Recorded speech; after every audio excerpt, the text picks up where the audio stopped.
आज की किस स्टडीज के इस लेक्चर में बात होगी ऐसे आरोपों की, ऐसे शब्दों की जिनका प्रयोग अगर आप बिना सबूत के करते हैं तो ये आरोप, ये शब्द आपके विरुद्ध न्यायालय प्रयोग करेगी और आपके विरुद्ध ही आदेश कर देगी। तो आपको न्यायालय में कौन से शब्दों का प्रयोग नहीं करना बिना सबूत के।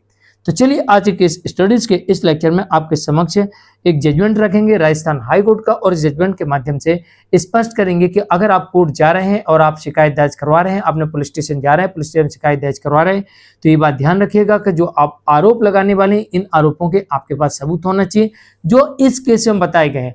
अगर इन आरोपों के आपके पास सबूत नहीं है तो ये आरोप आपके खिलाफ इस्तेमाल किए जाएंगे और आप बड़ी मुसीबत में आ सकते हैं। चाहे आप पति हो, चाहे आप पत्नी हो, आपके विरुद्ध इनका इस्तेमाल किया जाएगा और फिर आपको एक बड़ी समस्या का सामना करना पड़ सकता है। जय जिनेंद्र, मुकेश जैन। वीडियो को लाइक और शेयर कर दिए और इस तरह जजमेंट्स पाने के लिए, किसी जानकारी के लिए दिए गए नंबर पर आप हमें संपर्क कर सकते हैं। दरअसल एक मामला ऐसे ही देखने को मिलता है जहां पर कोर्ट कहती है कि शादी एक पवित्र बंधन है और इसकी पवित्रता बनाए रखने के लिए पति और पत्नी एक दूसरे के लिए, एक दूसरे के ऊपर विश्वास होना भी जरूरी है। और एक दूसरे के प्रति अगर ये आरोप लगाने लगते हैं, आरोप प्रत्यारोप करने लगते हैं, वो भी ऐसे आरोप लगाने लगते हैं जिससे किसी की छवि खराब होती है, जिससे किसी की छवि खराब होती है, जिससे किसी का चरित्र कलंकित होता है, जिससे किसी को मानसिक क्रूरता पहुंचती है। तो ऐसे मामले में कोर्ट ये कह रही है कि ये मेंटल क्रूरल्टी है, ये मानसिक क्रूरता है। खास तौर से ऐसे मामले जिसमें अवैध संबंधों के आरोप लगाए गए हों और उनके आपके पास में सबूत ना हो। आजकल बिना सोचे समझे बहुत सारे केसेस में अवैध संबंधों के आरोप लगा देते हैं कि भैया मेरा जीवन साथी तो अडल्ट्री में है, उसके साथ संबंध है, उसके साथ संबंध है। आजकल तो कई केसेस में देखा जाता है सीधे नाम लिखवा दिया जाता है, फला फला के साथ संबंध है।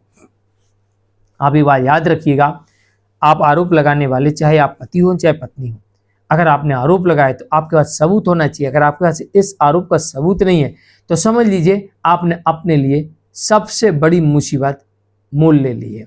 इस केस में कहा गया है स्पष्ट तौर से कि अगर ऐसी पृष्ठभूमि पाई जाती है जिसमें मानसिक क्रूरता का गठन होता है, जिसमें व्यक्ति की प्रतिष्ठा और चरित्र केवल स्वयं के आत्मसम्मान वरन भली भांति समाज में दांव पर होती है, इसे माफी योग्य नहीं माना जाएगा, ये आपके खिलाफ जाएगा।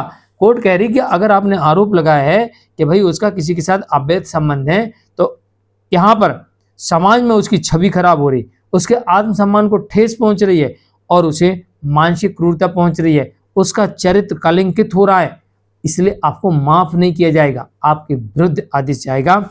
और इस केस में साफ तौर से स्पष्ट कोर्ट ने कर दिया है कि अगर ऐसा आपने आरोप लगाया तो या तो आपके पास सबूत होना चाहिए, और अगर आपके पास सबूत नहीं है तो फिर आपको ही दोषी माना जाएगा कि आप उसे मेंटल टॉर्चर कर रहे हैं और आप दोषी माने जाएंगे।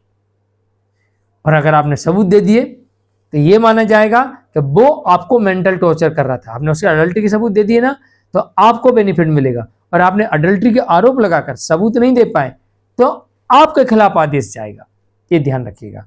जजमेंट आता है राजस्थान के जयपुर खंडपीठ से और जजमेंट आया था श्रीमती गीता वर्सेस रघुवीर सिंह के मामले में। तो आज के लिए इतना ही। मैं मुकेश जैन, नमस्कार।